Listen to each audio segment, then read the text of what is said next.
Chuẩn bị đi sáng con. Hả? Thế mà chỉnh gì hả mày à? Mà chỉnh mẹ.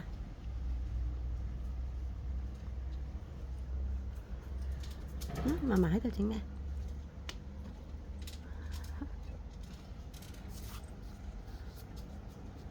Ồ. Hay giờ mới mới. Cà chụp thấy lá đi đây.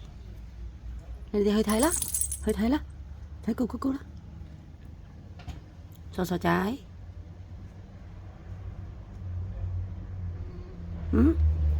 Hơi thấy lá.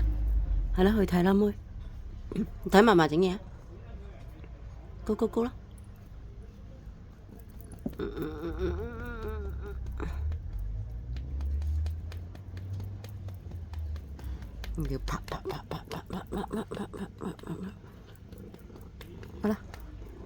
Kiểu đó. Hơi thay đó.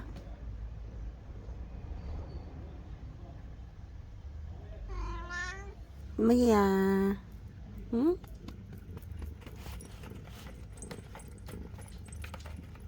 Đi vào lẹ.